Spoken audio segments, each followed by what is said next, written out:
Hello there, EKN Nation. My name's Rob Howden, joined by David Cole as we get ready to jump into a new EKN OutLap podcast. It is our preview podcast of the events that event that we are heading to, or at least I'm heading to in this particular edition. It is episode 6, February the 4th, 2020. And again, our preview podcast for an upcoming EKN Trackside live event. In the podcast here, if you haven't listened to one of our outlaps before, we'll preview the race. We'll talk about the teams and drivers that are going to be competing. We'll have a look at the current point standings and potential winners from the last round. Any special stories, that kind of thing, we will jump into. This particular edition of the Outlap is being brought to you by MG Tires. Top quality production with a focus on a single form of motorsports, karting. This is MG Tires. MG Tires USA is the official distributor for the MG product line in the United States.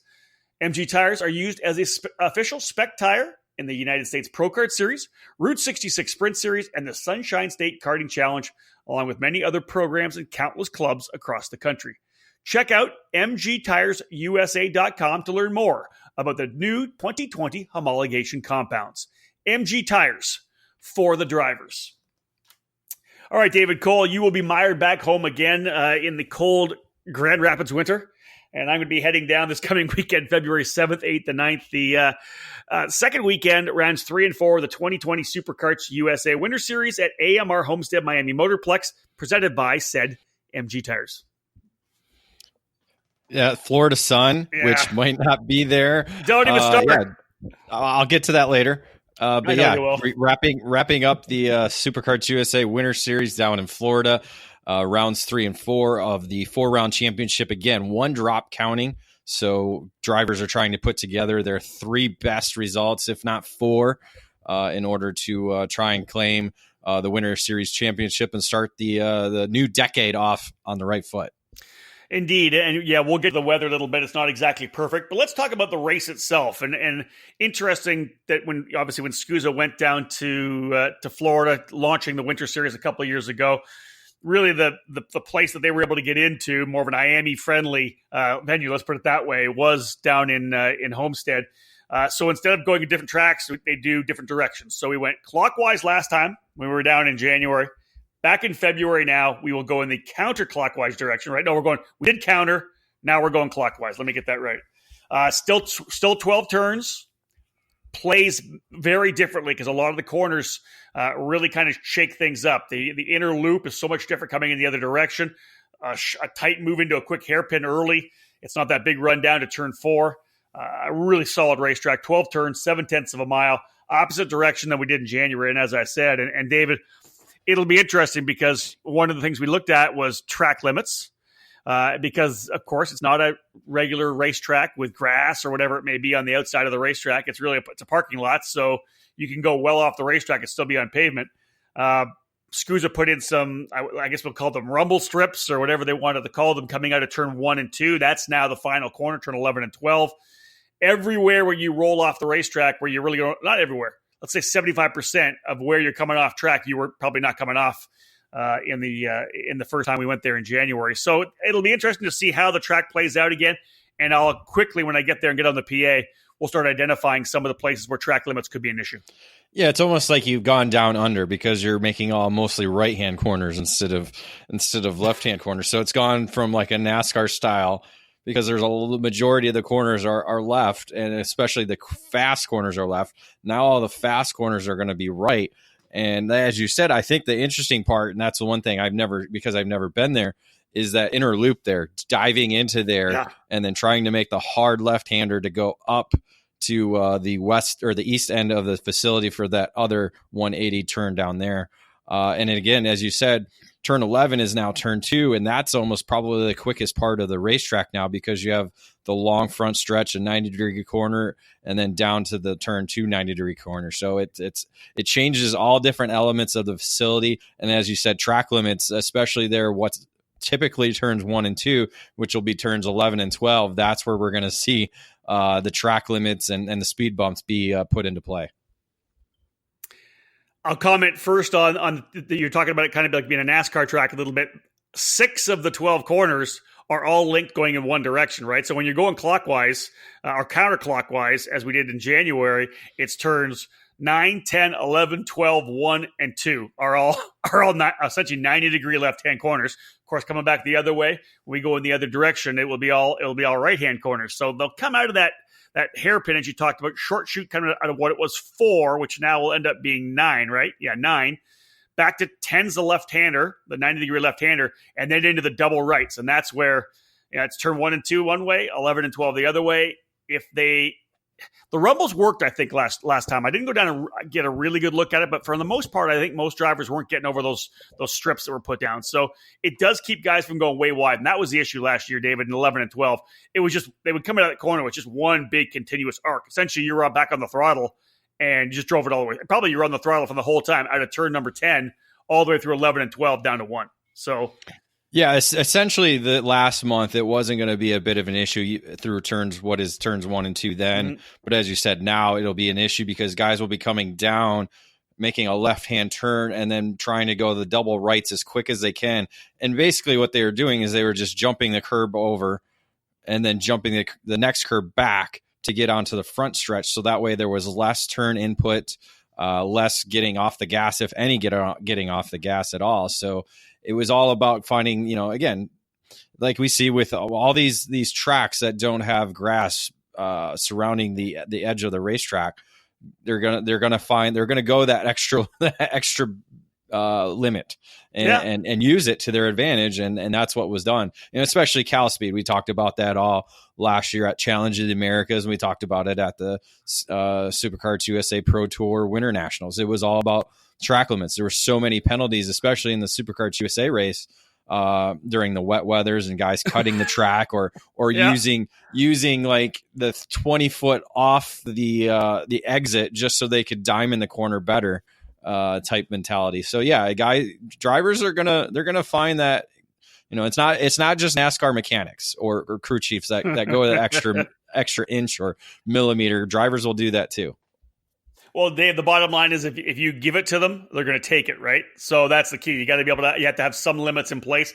I love the mention of Cal Speed, because I remember in the rain there, when right in front of us at the tower, the very top of the hill, there were guys that were going, like you said, 20 to 25 feet well off the racetrack to get the thing turned and come back down the hill onto essentially what is the racing surface, the line. So again, it's good. It'll play again this weekend.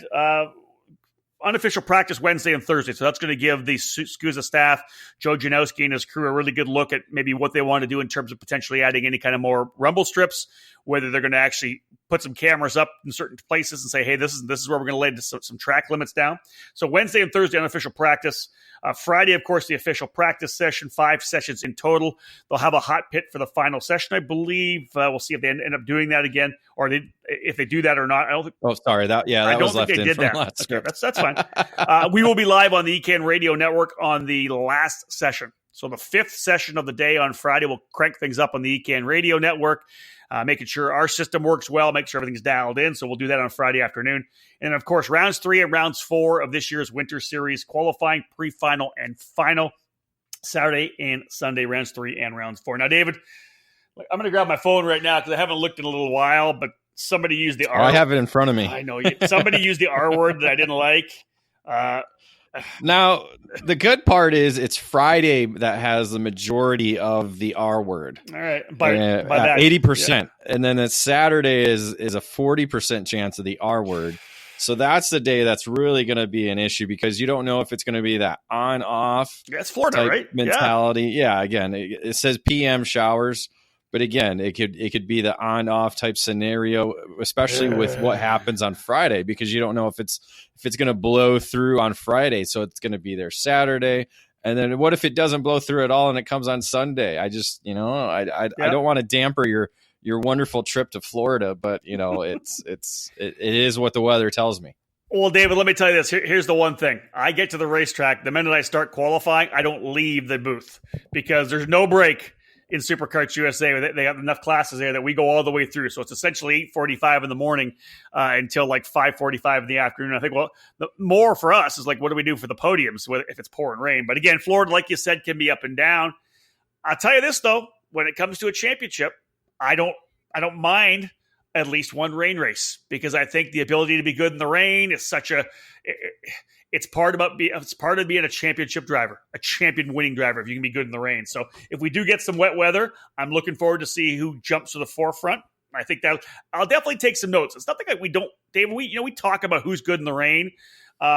We've never really written it. We need to do an article on who's badass in the rain. So I'm going to take some notes. If the weather does come, I'm going to see who goes up front. I think that'll be interesting. Well, sure. I think Florida drivers have a little bit of advantage, one, because it's their home track and they're used to the on-off type atmosphere and weather conditions. And so I kind of give it to them compared to somebody, that say lives in California and never goes out into the rain weather at all. Well, I say, are Florida guys the same way?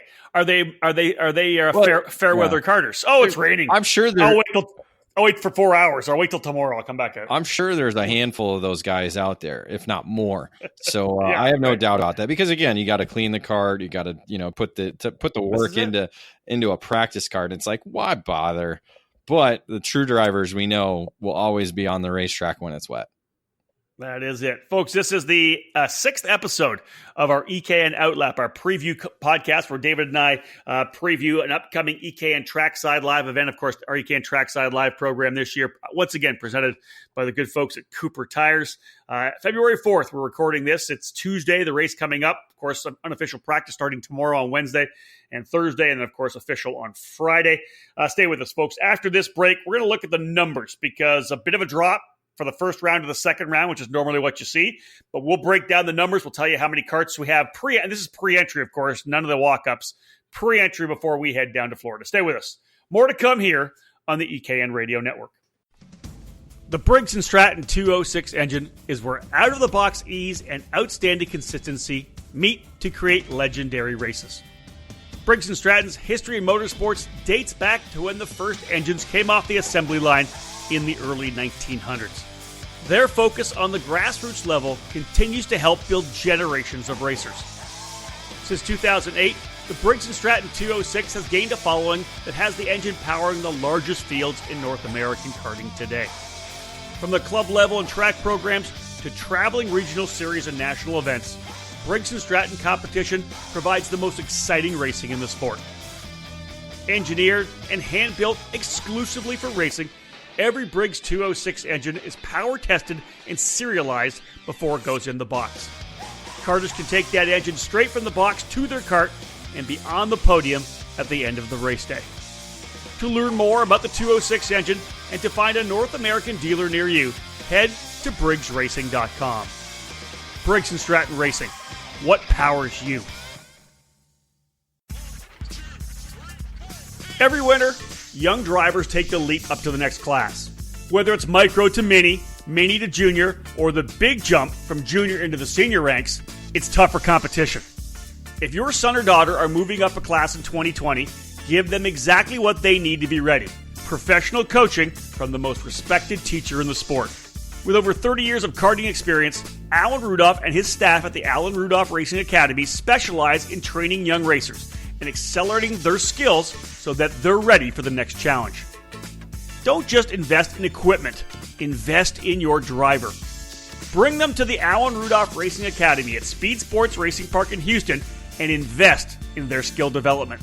Get them ready to take on that next on-track challenge, better prepared than ever. Get ready for 2020 by calling the Alan Rudolph Racing Academy at 866-607-7223. Head to speedsportsracingpark.com to learn more.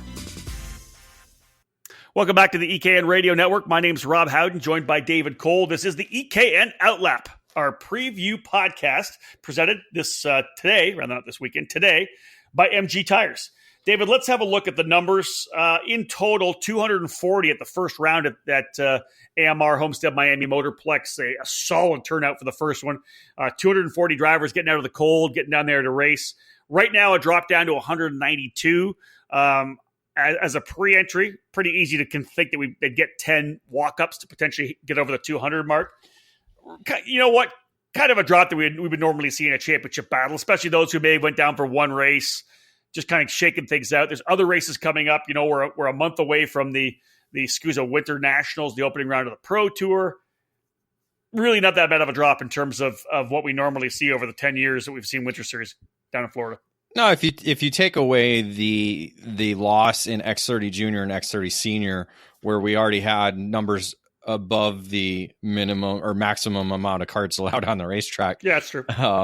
It's not that much of a drop. It's a handful of karters here and there. There was actually a growth in the Ignite program, which we'll talk about later. But yeah, overall, it's again going to the same facility. Yes, you're going in a different direction, but you're going to the same racetrack you were last month, and essentially that's what club racers do. And if you're from 2,000 miles away, if you're not in the championship, you have no reason to be there. There's just that option of just not even going and saving yourself, saving money, saving the equipment for the next event that you need to hit. So that's kind of part of it. But again, you look at the numbers, Micro Swift and Mini Swift, they're only down 11 combined. So it's not that much there. X30 Masters only down 4, but that could still get up into the double digit numbers again. KA100 Junior down 7 to 18, but KA100 Senior stays the same at 15. So again, aside from the X30 Junior, which lost 14, X30 Senior, which is losing 15, those are the two categories that really are kind of impacting the overall numbers. Yeah, the funny thing is we use certain points in looking at series and programs and how you're doing. You'll want to get over that 100 mark. Okay, if you're over the 100 mark, it's solid program. Depending on your number of classes, still strong, 100 entries. 150 is that big next one. Man, if you can get over 150, you've got yourself a pretty solid race. Over 200 entries, and remember, normally with these events, when you see 200 entries, it's very close to 200 drivers. Yeah, we are getting some crossover between X30 Junior and X30 Senior, X30 Master, rather X30 Junior and KA Junior, and the same with the X30 Seniors and KA Seniors. But you get over 200, that's the next one. And then anything over 250, and you're among the biggest races of the year, right? Because we don't get a lot of races that are over 250. The SCUSA Pro Tour, occasionally over the 250. One-off races like the Battle of the Brickyard, but lots of guys run more than one class, or run 2 or 3 classes. How many actual drivers are there? So same with Rock Island. So if they're able to get over that number, it's pretty solid. When you look at X30 Junior and X30 Senior, yeah, you lost 14 in Junior, but it's still a 31 kart field. 15 in Senior, there's still 38 karts. That's a massive grid. So, the other thing, David, to look at, and we haven't really talked about this yet, we'll go to both of these. The actual shifter category, the 3 different shifter categories, Pro 2, and G1, only losing 1 driver. And in fact, Pro, the same with 4 drivers. G1, the same with 4 drivers. Pro 2 dropping 1. And that's before we potentially get a walk-up entry. So the shifter guys actually holding station right now. Yes. It's the same people who have committed to the program. And again, that's kind of what you want to have with your racers who are committed to all the events that you're going to run. And luckily, even though the numbers are low, at least the shifter karts have that loyalty of drivers coming back. But again, overall, you look at it with 12 categories total, you're at 20 entries per category at the opening event last month. And now you're down to say 17, 16. So really you're only looking at average wise 3 to 4 karts less per class.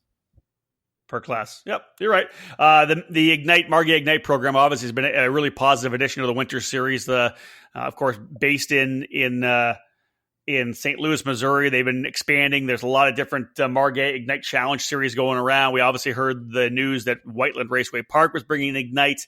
Then the new Cincinnati Pro-Am Karting Championship at the Motorsports Country Club of Cincinnati. They've added the Margay Ignite program as well. More pool of drivers of the Ignite that maybe want to get out of the snow and get down to Florida. And like you said, David, 2 each in an addition in each category. 13 to start in Ignite Senior at round 1.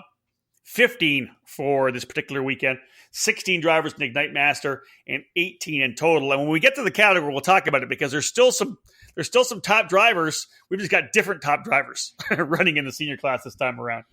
All right, folks. And I was going to say it, and you're looking at 33 pre-entered, and I talked with Greg at Margay, and he said we have drivers that haven't entered yet. So they have the possibility to hit that 40 mark that we kind of talked about before. Interesting. All right. Well, David just gave us a little more information there. We'll get to the Ignite later on in the show. We'll talk about both Masters and Senior, because after this break, we're going to come back. We're going to start breaking down class by class. We'll look at X30 Senior, X30 Junior, X30 Master, and the combined shifter kart category using the 175cc IM. You stay with us, folks. Lots more to come here on the EKN Radio Network. The 2020 Superkarts USA racing season is underway, and this year's SKUSA Winter Series opener was a huge success. We had over 240 entries enjoy the Florida sun, and we welcome everyone to come and join us on the February 7 to 9 weekend for rounds 3 and 4 at the AMR Homestead Miami Motorplex presented by MG Tires. We were thrilled to have the Margay Ignite racers with us as well, and we expect even more drivers next month. Registration is now open. For more information, visit superkartsusa.com, and to learn more about the Margay Ignite program, check out ignitekarting.com. The Winter Series is the perfect tune-up for this year's SKUSA Pro Tour, which fires up on the March 13th-14th weekend with the 4th running of the Winter Nationals. We're heading back to the Big Easy and the popular NOLA Motorsports Park. Keep an eye on SKUSA's social media accounts to find out when registration opens. But for you West Coast SKUSA racers, you need to get ready. Registration for the first round of the California Pro Kart Challenge at Buttonwillow on February the 29th and March the 1st opens on February 1. SKUSA 2020 is off and running, and we'll see you at the track. You've heard and read about us. We are the Rawlson Performance Group. We race to win. Our senior program is the best in the sport, and we have the SKUSA Pro Tour X30 Senior Championship to prove it. Our coaching staff includes 4-time SKUSA National Champion Ryan Norberg, 3-time SKUSA Supernats winner Bonner Moulton, SKUSA Pro Tour X30 Junior Champion, 2015 Rotax Grand Finals Vice Champion, and Junior Development Specialist Luke Selkin, and our hands-on owner, multi-time champion, and IKF Duffy winner Mike Rawlson. This isn't sideline coaching. We're on track, and we dogfight with you. It's like nothing you've ever experienced. You learn more and more with every single lap. Our seniors win races, like Hannah Greenmeyer at the SKUSA Winter Series opener in Florida. And they win because they've been trained, coached, and honed by our RPG staff. Hurricane Hannah is proof positive. If you're a mini driver ready to move up, or a junior driver who's done with running mid-pack, join the team that will develop your skills and take you to the podium. At the Rawlson Performance Group, we turn juniors into pros. In 2020, we'll be racing at the SKUSA Winter Series, Pro Tour and California Pro Kart Challenge, the Florida Winter Tour, and the United States Pro Kart Series, as well as the IKF Northwest region. If you want to fight for championships, or want to improve your skills and your chances to win, the answer is to call RPG at 503-260-4514. We're the Rawlson Performance Group. We race to win. Welcome back to the EKN OutLap here on the EKN Radio Network, episode number 6 of the show, the preview podcast for an upcoming EKN Trackside Live event. This one, the final 2 rounds, the second weekend of the Superkarts USA Winter Series here in 2020. My name's Rob Howden, joined by David Cole. David, let's jump into the X30 senior class, as we had already detailed 53 in total to launch the season, or launch the program rather, back in January. 38 in total getting ready to go here. Patrick Woods-Toth from Prime Power Team and Hannah Greenmeyer from Rawlson Performance Groups. 2 big wins for both of those drivers to kick things off in January. That's the best way to start the season off. Get out there, get a victory. Most notably, a notable victory when you're at the SKUSA Winter Series against current and former champions in the field. So a great start to them, but wins don't always count towards championships. And that's the one thing going into this weekend that we'll be watching is who's going to be coming out the champion in the series. And it's a very familiar name that we see leading the standings going into the weekend. Yeah, when we talk about Ryan Norberg, who is the point leader right now, you're defending champion of both the Winter Series and the Pro Tour. Of course, Ryan with Rawlson Performance Group on the Cosmic. He played into both of the races on Saturday and Sunday in January. He and Patrick Woods-Toth pulled away to make it a 2-driver battle on Saturday, and Ryan went on full defense mode, trying to hold off Patrick. Patrick was able to get by, final corner, too wide coming through over the rumbles. It was awesome to get the win. A little different on Sunday because it was kind of one of those Norberg recovery runs, David.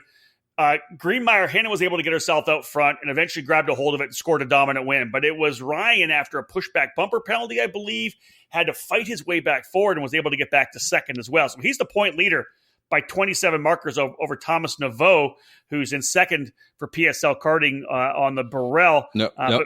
Patrick Woods-Toth is in second. I'm looking at the standings. You gave me. It says Thomas Naveau, PSL. No, should say PWT minus 27. I see that. I see that. See, trying to save ink for you. You're dropping in the little the short forms. Should we start calling them PWT? I mean, we could. It's almost like a Michael Jackson thing. PWT. You like that? Some people are fans of Michael. So let's do it. So let's go Ryan Norberg, P1. Yes, I missed it here. 27 points back, then 28 points back. So the Prime Power Team, Burrell Art driver in second, Patrick Woods-Toth, PWT, and Thomas Naveau, 28 back. And then fourth, Louis Westover, who did such a great job on the weekend, a podium for Solo Kart USA, 63 back. What do you think about Norberg going in with a 27-point lead? It's not, right? It's comfortable, but it's not comfortable because again, you have a pushback bumper penalty that sometimes you can control that. Sometimes you can't. The only way to control it is to go out and lead all the time and not have anybody in front of you that might have the possibility to kind of, make you run into them. David, the key thing, David, is it's all the SCUSA has so many points up for grabs in qualifying, the pre-final, qualifying on poles 10 points, and that's why 27 is not comfortable, but it's comfortable in a way because we are talking Ryan Norberg, who has the ability to go out and do said thing, go out and set fast time in qualifying, go out and win the pre-final, go out and win the final. Because if he's able to do that round 3 right away, that puts all the pressure on everybody else to where he can drive his race on Sunday to be able to go out and score the championship. But again, I mean, even 63 points back to fourth place with Louis Westover. I mean, he has the ability now that he's comfortable with the facility to come out and challenge Norberg and be one of those be a possible winner on the weekend, because that's the one thing about the X30 senior category is 2 different winners in the opening weekend. It could have possibly 4 different winners when we're all said and done.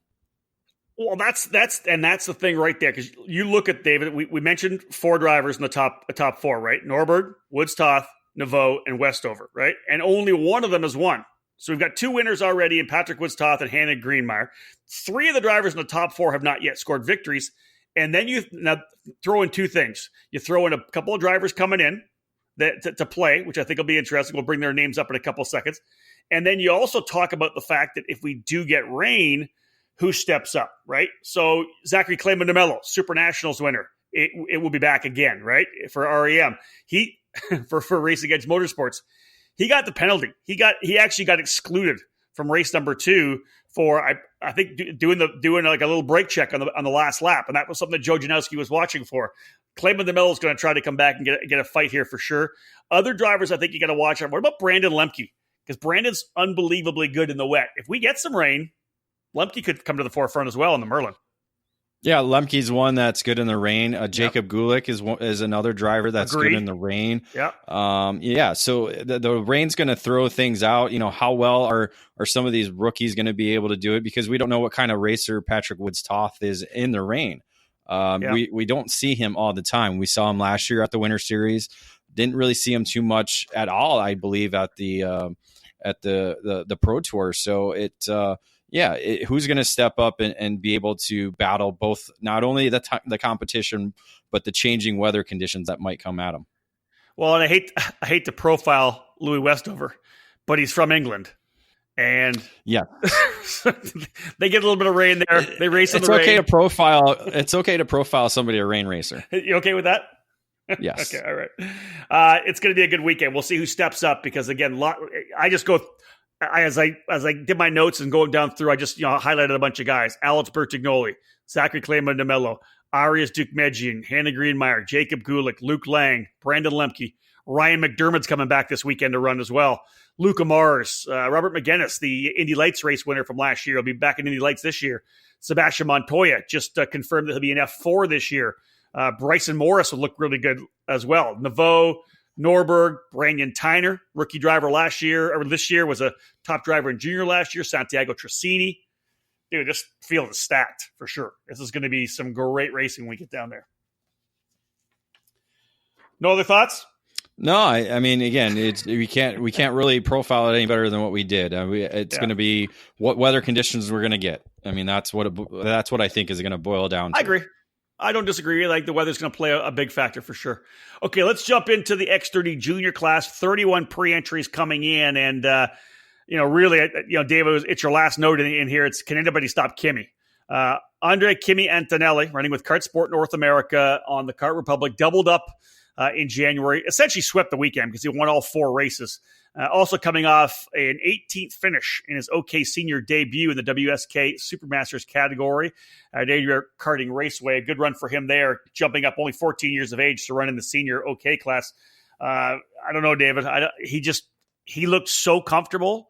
And as we've talked about in many, many podcasts, he was able to get out front pretty early. When he did, he pulled away to the 2, 3, 4 seconds and then held that. And there's just that level of confidence and that maturity and poise. He's going to come out of the gate strong as well. You know that his kart's going to be good there. So I think the question, can anybody stop Kimi, is a very valid one. Yeah, but I think it might not be who, but whether. Get it? Weather can stop Kimi. Dude, because it's going to rain. Now, mind you, he's a little kid. He's a little kid. I like it. He is. I like you trying for the pun, though. That was good. So how is he going to handle the wet weather conditions? Yeah, he's tiny. It's not the full size, or it's not the OK category that he did last weekend in the rain. But it is, it is still X30 Junior. And again, when we watch rain racing for the junior categories, we always typically see the taller drivers kind of stand out a little bit better because they have you got to have the weight transfer. They have that ability to move their weight around, where the little guys, they're stuck where they are. There's no movement whatsoever. They don't have the legs. They don't have that input to be able to kind of get that weight shifting, moving around. Now, that's not to take away from his abilities, because he might have the abilities to do exactly that without moving a single inch in the seat. So again, it's going to be, I think, depending on the weather. If it's dry, I think he's going to come out and be dominant again. But if it's wet, we'll see. We'll see if anybody has the ability to step up, because we have some pretty good rain racers here in the United States. Yeah, that's really, really good points. Antonelli comes in as the point leader, 70 markers back. As I said, a very convincing weekend in January for Antonelli. Alessandro Di Tullio, P2. Sasha McGay from PSL Karting back by 151 points. Paul Bocuse for Speed Concepts Racing, 153 back. And for Mike Doty Racing, Jeremy Fletcher, 155 back. So he's in a really good position. And all he needs is one weekend, one race, right, David? That's the thing about a 4-race deal with one drop. Antonelli needs one good day. If he comes out of the box on Saturday and sweeps, it's over anyways, championship-wise. But again, I look down at the names, guys that I expect to kind of step up. Paul Bocuse was really good in January. John Burke was on his fight. Always Brent Cruz, impressive. Jeremy Fletcher. Jace Park will be there this weekend as well. Josh Pearson, of course, national number 3. He's out of Oregon. Again, a lot of time in the rain. That's what Mike Rawlson at Rawlson Performance Group does. When they're back home and they're testing, if it's raining, they're on track, right? Because you got to practice, you got to test. Mateo Rubio Luengo. Those are names, Tyler Wettengel, guys that can probably step up and challenge. But again, Antonelli was just so good at that opening weekend. Yeah, I give Burke, I give Cruz, and I give Pearson probably the advantage in the wet. And so we'll see who else can step up if we, in fact, do get that precipitation. I try not to use that word because although it's a fantastic word, you can step on yourself pretty easily on that one. Precipitation. Yeah. Rain works easier. Well, I didn't know if you wanted me to say the R word anymore. So. I like the rain. When we raced in the rain at the CKNA Grand Nationals, that was fun. I sucked, but it was fun. You did suck. I spun a couple times. I just didn't have a front grip. I'll work on that. The short legs doesn't help you there. This is it, dude. Right? I don't know. X30 X30 Masters, 7 drivers coming in, and very similar to X30 Junior. It was a dominant driver for sure. Renato Jader David, former Super Nationals winner, reigning Winter Series champion from 2019, absolutely swept the weekend. He's got the point lead by 130 markers over Crosslink Competitions' Miguel Mir. One of the big stories, of course, was solo kart on the whole. We talked about the solo kart program with Adam Pettit and Sal Sparacillo. Pettit actually had a pretty good run. 5th, I think, one day, and 3rd, I think, 2nd or 3rd on the podium in the one day as well. He's 170 markers back. Renato Jader David, I think, is just the guy to beat in that category. He's just going to be real good. 7 drivers, as I said. One, I think, well, at least one, maybe 2. But one new guy coming in will be Brett Harrelson. He's coming to come with Nash Motorsports to run this weekend. Yeah, I think it's time for Mir to kind of step up there and try and challenge Renato. I know it's a tough task to ask, but I think in order for him to look ahead towards the SCUSA Pro Tour and to be able to be one of those drivers that is going to be in the fight throughout the season, this is a good weekend to kind of step up and try and keep up pace with him. But as you said, the solo guys are going to be there fighting for the podium. Don't be surprised to see Harrelson kind of mixing it in with those guys as well too. Oh, Brett's fast. He's uncontrollable, but he's fast for sure. Brett can lay it down, no doubt about that. And again, we'll see Salvatore Sparacillo there as well. Ivan Lozano, Jali Hanna, all part of the 7 drivers getting set to go this weekend in X30 Master. All right, David, let's cap up this particular segment here by jumping into the Pro, Pro 2, and G1 categories. 4 drivers in Pro. 3 rather in Pro 2, 4 in G1. Kyle Wick on the Tony Kart for Rollison Performance Groups kind of stepped things up and was able to win both races in January. He is scheduled to race, and we're being told that Billy Musgrave will be there as well. He is definitely on the entry list, so it kind of makes things interesting. Devin Smith Harden there as well, and Jordan Johnson out of Illinois on the DR kart. Yeah, the story going in is if Wick can keep up the pace that he began with in January, winning both races there. So if Wick can come out and go 4 for 4 on the Winter Series, it's a great start, great momentum going into the SCUSA Pro Tour as a defending champion where he didn't win at all last year. So definitely going to be a good momentum swing for him. But really, I think kind of the key factor is what chassis is Musgrave going to be racing on in Florida. Right now, it's listed as not available. So there is no chassis listed for Musgrave. We know we've seen some interesting things unfolding on social media and a lot of texting going on behind the scenes. So just some interesting times as we're moving into the 2020 season for Pro Shifter. Very delicate, David. Well done. Yeah, I thought I Yeah. kind of massaged myself around that very well. Let's talk a little bit about Kyle Wick as well. National number 1 coming in. He sweeps the opening weekend. Just to wrap it up, here's a guy coming off this past weekend. Wasn't in a shifter. Well, he was in a shifter to a certain extent. Running at the BK12. He ran at the indoor karting event in Salem, Oregon. Big race. Buda Kinzer, I believe, it's a memorial race for him. It was the 12th edition of the BK12. He had a rough weekend, blowing a motor and breaking a jack shaft, but gets into the main event through the B main, just qualifies through, starts last in the A main, and ends up scoring a win. The whole Wicked Fabrication team, essentially the whole family running the team there, his brother running as well. But yeah, Kyle winning the BK12 Unlimited All-Stars dirt race as well at the indoor track in Salem. This guy can wheel it, which I think is cool. Dirt, asphalt, doesn't even matter. He can get it done. I want to see him come race the dirt race at Daytona then. I mean, Daytona. He's not doing anything. Yeah. I agree. Pro 2 category in January. Chente Salas on the MRC Croc promotion machine ended up with the win on one day. Alan Isambard on the Rosa Corsa, which we haven't seen for many, many years. They split wins. Not quite sure. I don't think Isambard's on the entry list as of yet. Baylor Griffin, Dylan Johnson, and Chente Salas, the 3 drivers we have in Pro 2. Isambard's a local guy, so maybe we'll see him come back out and play. And then in the G1 category, Justin Peck for Rollison Performance Group swept the weekend. We have 4 drivers in total in that class. Is Brett Harrelson doing double duty, the driver to Marina Del Rey, California. He'll be back on board his shifter kart for Nash Motorsports, the FA, against Peck, Ken Schilling, and Anthony Stifler on the DR kart for Hardin Motorsports Group. So we got some shifters at least. That's good. Yeah, almost 12 like we did last month. Again, it's just very tough because, again, in Florida, there is no local program that promotes the SSE program. So it's all racers that are coming from out of state to come race the series. And again, we got to stop doing the top down mentality. And unfortunately, that's what we've are doing with the SSE engine. And so it is where it is. And we'll see where it goes from now. Agreed. We'll see what happens when we get to the Winter Nationals in March. Okay, folks, one more break in the action. We get back. We'll go through KA 100 Senior and Junior. We'll talk about Margay Ignite, and we'll wrap things up with Mini and Micro Swift. Stay with us. More to come here on the EKN Radio Network.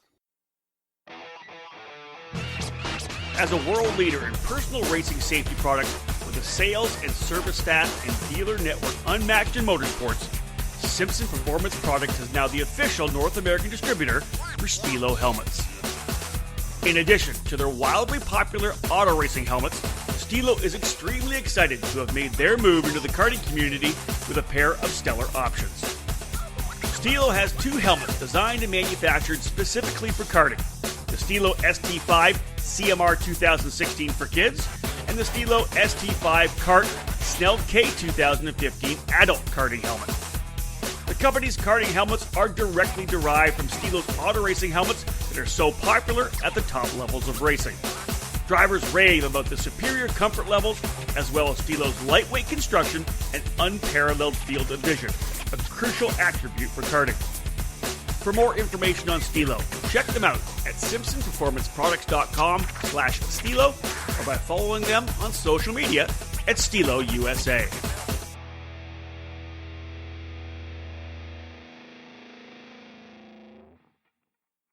Fast, fair, and fun. The Margay Ignite Spec Karting program offers you all of that at an affordable price. The all-new IgniteKarting.com page provides you with the information you need to fuel your passion for kart racing. Ignite Karting is a spec package that includes the Margay racing chassis with a Briggs & Stratton 206 engine package and the Hoosier R80 tire. An Ignite K2 is designed for ages 8 to 12, while the Ignite K3 is available for junior, senior, and masters drivers. The 2020 season has a handful of major events for Ignite Karting. The historic Quincy Grand Prix is set for June 13th and 14th, racing through the city's famed South Park. The USAC Karting Battle at the Brickyard on July 14th, 15th, 16th is held inside the Indianapolis Motor Speedway, where you have a chance to take a lap around the famed 2.5-mile oval and the special Yard of Bricks. All information on events throughout the country and Ignite Kart packages, including dealers in your area, are available at IgniteKarting.com. Head there now to register for the upcoming SCUSA Winter Series event on February 7th, 8th, and 9th at AMR Motorplex in Homestead, Florida. Arrive and drive packages are still available. So get off the couch and onto the track this year. Ignite Karting. Fuel your passion. Welcome back to episode number 6 of the EKN OutLap. Myself and David Cole having a preview of the upcoming final 2 rounds, the Superkarts USA Winter Series at AMR Homestead Miami Motorplex, presented by MG Tires, this coming weekend, February the 7th, 8th, and 9th. Essentially like a one race a month for SCUSA. Winter Series January, Winter Series February, second weekend in March, starting up the, 11th running of the Superkarts USA Pro Tour with the Winter Nationals. David, let's have a look at the KA 100 senior category. I think really in addition to the Margay Ignite program, one of the highlights, the positive highlights of 2020, and that's this big growth of the senior class in KA 100 senior. They only had the 1 or 2 or 3, I think we had 3 drivers at one point, otherwise 2 drivers last year, 15 in total again this particular weekend. It's just a highlight to be able to have more guys, and this is something we'll probably see more of next year as well. And it provides great racing, and that's key. You don't want to see boring racing. You want to see exciting racing. The KA 100 packages provided that. That's why it's bolted from just club and regional racing all the way up to national level racing, and is part of the SCUSA Winter Series and SCUSA Pro Tour. So it's fun and exciting, and that also brings in numbers. And as you said, going from the 2 or 3 entries we had per event last year to 15 now for the 4 rounds that we're going to have if not more, that walk up on the weekend. So it's good to see that. And again, provides that opportunity for drivers. Again, if you're moving up from junior to senior, the K100 package is could be that viable option rather than trying to go up against the Ryan Norbergs and the Brandon Jars of Cracks of the X30 category. I think you're bang on, and we've talked about the fact that you mentioned the bottom, the not top down but bottom up, right? The great thing about the K100 is there's clubs all over the place that have the KA now, and regional programs have the KA. That's what feeds these bigger categories. But you're right, somebody can come out of the mini class or the junior class. Hey, I'm going to run KA for a year first, and I think that's fantastic. Let's have a look at the race last January. IndyCar driver Santino Ferrucci came out to play, and he was great. Tried to go triple duty. He was going to run Margay Ignite Senior, KA100 Senior, and X30 Senior. Found himself middle of the pack for X30 Senior and thought that maybe that wasn't the best place for a guy that was getting ready to re-sign with Dale Coyne Racing and jump into the number 18 machine, the Sealmaster machine for this year. But he ran the entire weekend in KA and Ignite and was able to get the initial win. Very strong coming out of the gate. Will not race this weekend, of course. Time to focus on the NTT IndyCar Series for 2020. Nate Cicero, coming down from Oakland Valley Raceway Park, running with Rawlson Performance Group, was able to get the other victory. So, David, with Ferrucci now out of it, Cicero, who was 65 points back, will now take the point lead. And Austin Osborne for Iron Rock Motorsports, national number 1, was 80 points behind Ferrucci. He's only 15 points behind Cicero now coming into the final. Yeah, if you take Ferrucci out of the championship standings going into the weekend, as you said, moved Osborne up into second, 15 points back as Cicero. Colton Ramsey now into third, and Julia Booz fourth. Those two are the two of the three returning drivers from last year. The top four now are only separated by 30 points going into the weekend. Yeah. I love it. I think that's going to be great. And they all look good, and they're all going to be strong. I think other names we can throw out there as well. Garrett Adams, we expect him to be good. Connor Ferris, potentially. Nathan Martin. Matthew Mockabee. These are guys that I think we could see probably running up front. I was hoping to see a couple extra guys come down and play, but still 15 drivers. And Julia Booz, who was unbelievably good in January, David, looking to try to see if she can't fight herself back up into the championship fight. Like you said, out by 20 points, but hey, 20 points is nothing. She qualifies on pole the first for round number 3, and she's only 10 points back. Yeah, right. That's how quick it is. Yeah, Matthew Mockabee is a new name. Matthew Dunkovich. Those are guys who race both K100 and X30 Senior. Yep. So those will be guys that could have a say in who comes out champion on Sunday. Let's move now into the KA100 junior class, David, because a pretty good field, 18 drivers in total. And again, another sweep for this class for Andrea Kimi Antonelli. He was the dominant driver. He's 115 points ahead of Brent Cruz coming in.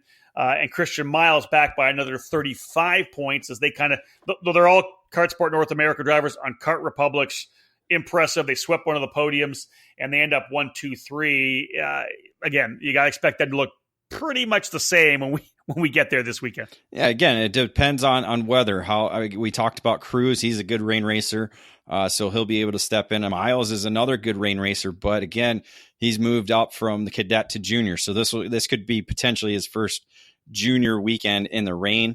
But mind you, he's done a lot of testing in snow and rain back and home in full size karts. So it might not be that big of a jump for him this weekend.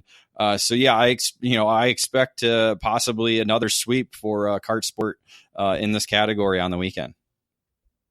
What I do like, David, it'll be another weekend for some of the drivers that have moved from mini to junior. When we did the outlap for the opening round, one of the things you touched on was, hey, here's a bunch of mini guys that I've followed for the last number of years, whether it's a SCUSA series or you being trackside at the USPKS or the WK Manufacturers Cup, and guys like Anderson Leonard, Cameron Weinberg, some of these young guys that were kind of moving up the ranks. It's another weekend for them, right? They've got that first weekend in the books. They may have raced a couple more races since. I just think it'll be really interesting to see how much more comfortable they are this particular weekend than they were in January. Mm-hmm. Totally agree. All right. Right, because it's tough. It's when you jump into a field and you're going against guys like Brent Cruz and like Antonelli, and you're just kind of looking around like, man, this is pretty tough. I thought Christian Miles did an amazing job coming out of the gate, like he didn't miss a beat from his mini days, right? And again, this weekend is all about improving for a lot of these drivers. Yeah. It's not so much a points weekend. It's about making strides. Again, it could be the first weekend they've done this particular layout backwards. So it's all about again progressing forward and not degressing. Let's jump into the combined Ignite, Margay Ignite Senior and Masters class. Over 30 drivers coming in, 33 in total, as David had said, potentially up to 40 if Greg Dingus has given us any information that there could be more guys that have not yet entered. So just a great field, and it's always, for me, as a guy who likes all different parts of the sport, I love going back and forth because you got the two-cycle guys out there screaming around, and then I hear the rumble on pit lane when everybody pulls the recoils and fires things up on the four-cycle Briggs. I love the sound of it. So the winners, David, were so interesting because, you and I kind of messed it up a little bit actually, I think it was me that messed it up in the OutLap podcast for the first round, because I talked about Jed and James Perkins. They are brothers, Jed and James. I believe James is older than Jed, I think. Well, it ended up being James and his son Jed, who is named after his brother. I'm sure that was named after somebody else, probably a father or a grandfather, whatever it may be. But here's James, somewhere in his 50s, and dude, he was right there fighting with the young guys and ended up getting a win. Gabby Chavez gets a win, of course, former IndyCar driver, multi-time Indy 500 starter, and running in the IMSA program this year. They split the victories, and it ended up being a 6 or 7 pack group at the front. And man, I was just impressed with Perkins with what he was able to do. No worries about Masters for James. He's going to run senior. Yeah. You were the one that messed that up because, again, I didn't know who they were, and you tried to show off your knowledge in the sport, and it failed on you. It's okay. I wasn't showing off. I was trying to give them props. I was trying to give James some props. I'm just giving you a hard time. Some props. But but again, Perkins didn't actually take the checkered flag. It was Ferrucci because I believe he received a blocking penalty or. Yeah, he did. So so that kind of gave him the win. But still, a win's a win. You take the trophy and you go home, and in his case, probably kisses the wife and has a good time. So nice for him. But that's the kind of the fun part about the whole Ignite program. And we just had a column today on the website from a guy who's been out of the sport for 30 years and decided, hey, I'm going to get back into it and at 61. What's to say that, a guy like him is not able to come back and be able to fight with some of the kids in the shifter ranks, but that's a different story. We're talking Briggs. It's a little bit easier than going out and trying to race with a Danny Formal or a Billy Musgrave. Right. But that's the great thing about Ignite program. The kart doesn't care about age. It has that slower speed, so where reflexes aren't as key, but still need to be on your game. You still need to be hitting the points every lap at the same spot every time, and so that's kind of what rewards being quick. And so as long as you're hitting your marks every lap and being consistently fast, that's what's good. And some drivers are able to do that. Some drivers like me and you, we just can't. Well, you got to have those quiet hands, right? It's all about momentum. It's all about being precise. So this particular weekend, we're not going to have Ferrucci and we're not going to have Chavez, the two pro drivers. Two of those pro drivers won't be with us. We do have IMSA driver James French coming to run, as well as the young lady out of Canada, Charlotte Lalonde, a former Battle at the Brickyard winner. So she runs Margay all the time. So I think that Charlotte's going to be really, really strong. James will be good as well. We throw them in on the fun. If we look at the championship, it gets blown wide open again because Ferrucci was P1, Chavez was P2, leaving Florida in January. That's going to move Perkins to the lead. Zach Skolnick is going to be back by just 4 points.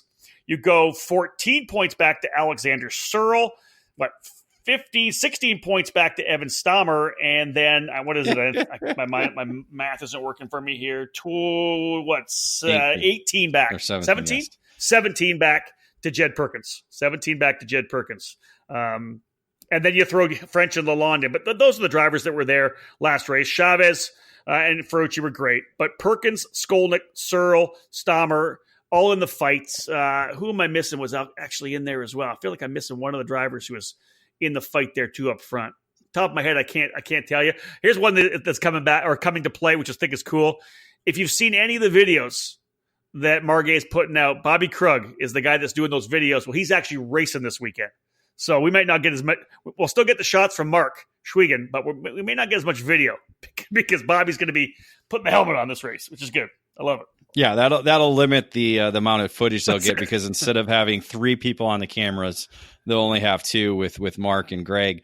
But yeah, it's almost, it's kind of like we almost need a team points program because you're throwing in French and probably Chavez's ride, and you're throwing Charlotte and Ferrucci's ride, and so maybe you could. So they're essentially going to be replacing those 2 spots. So you're still going to have 1, 2, 3, 4, 5, 6, 7 guys up at the lead in the lead group racing it out for the victory. So it'll still be a fun race. If you're watching social media, make sure you follow Margay Racing, and because they've been doing some cool live video stuff. Did you see, Cole? Did you see Sean Kennedy gunning for my job?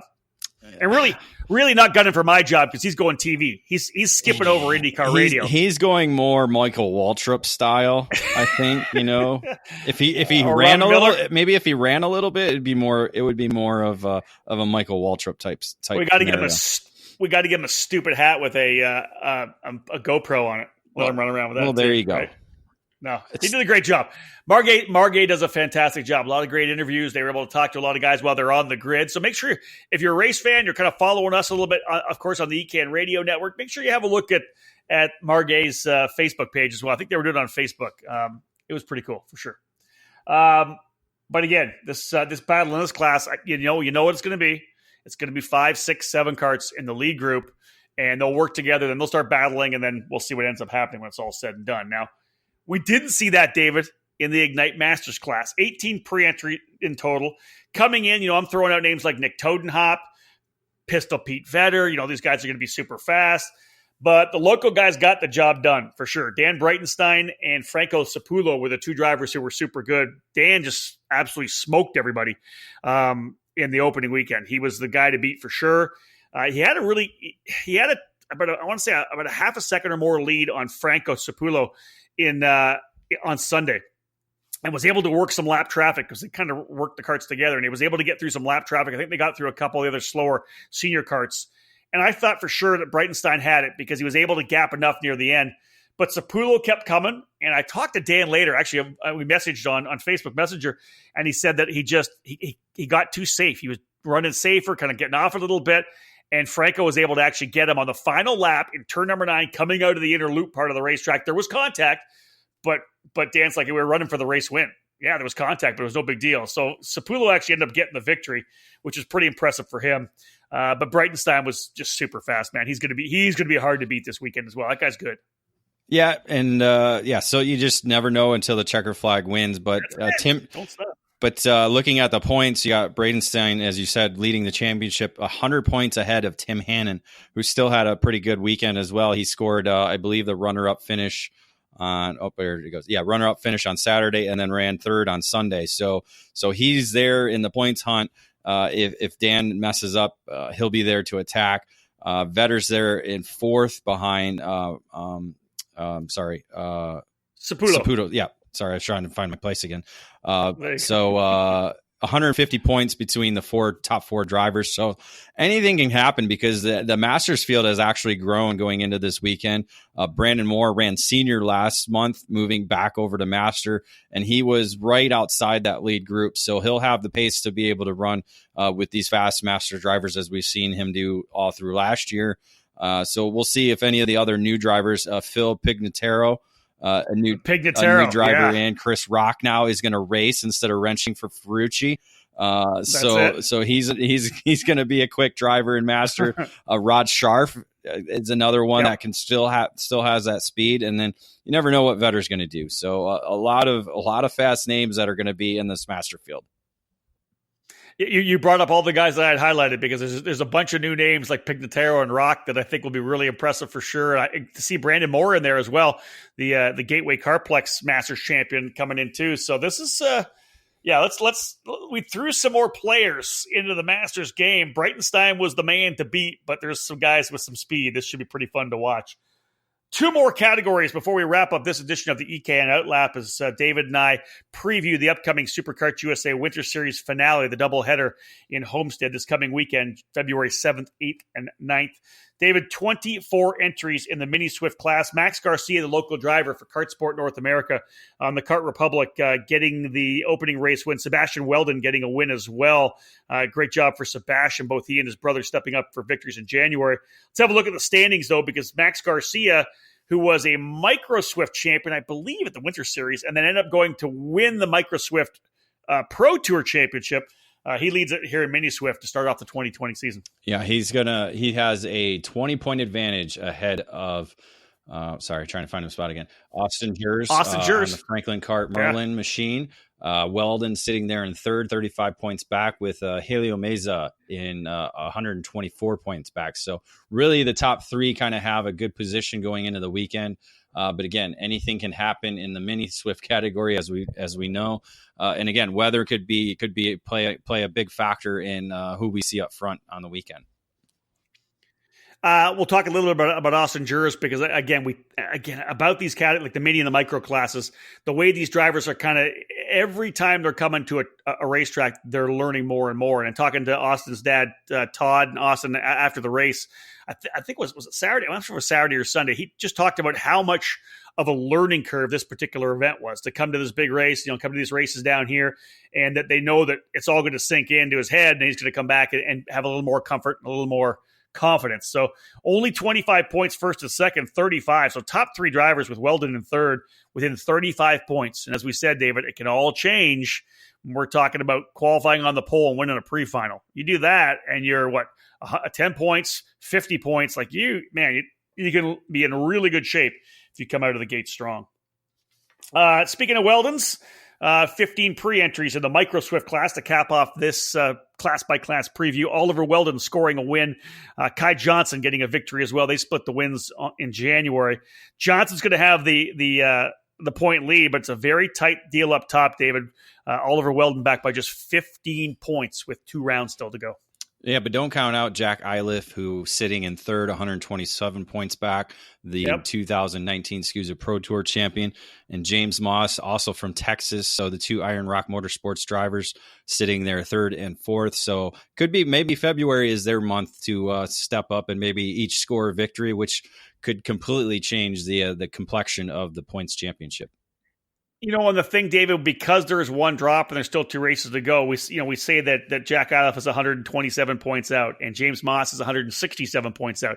But that will tighten up. If they have a really good Saturday, then that bad race they had that dropped them so far back, that becomes a drop, right? Then everything totally changes. The key to any of these kids is getting out of the gate and having a really good Saturday. Maybe you don't roll the dice. Maybe you don't make a low percentage move on the Saturday trying to get that one good result to get you back in the fight, because then you can go to town on Sunday. You don't want to throw away Saturday, because if you do and you already have a bad result, then you're not going to be able to come back on the Sunday. And that's what the Winter Series is about, learning that mentality of racing, because again, the Pro Tour is really three events, 6 rounds. So you're already doing 2/3 of that with the Winter Series here. So you're kind of getting an idea of what you need to do in order to be in a championship hunt moving towards the Pro Tour program. Well, David, thanks you for taking some time out of the work day at the office. I'll let you get back to it here. Folks, we are wrapped up here from the EKN OutLap. Again, final round of the 2020 Superkarts USA Winter Series. We've gone through class by class for you, gave you a little update on some of the weather that we could be looking at, plus the numbers that we have. We talked about the guys that lead the points, new drivers coming to play for this second weekend. Make sure you can listen to us live, ekartingnews.com/live all weekend long. We'll do the final practice on Friday, Saturday, and Sunday, though. Qualifying, pre-finals, finals, all the way through, and, of course, all live. Then we'll, of course, do the rewind a little later on. You'll be able to listen to it on the EKN Radio Network in the weeks that follow. Always follow us on our social media platforms. We put a lot of content on Facebook and Twitter, including the immediate top 10s after every session. So if you're out grocery shopping or something, or wherever you are, and you just flick on your social media, you'll be able to see who finished where from Homestead. We use our Instagram a lot, both the main page and the Instagram story. You'll see lots of content there, kind of get a good feel for what's going on trackside. And you can always, if you're searching on social media, here's the hashtags that we use.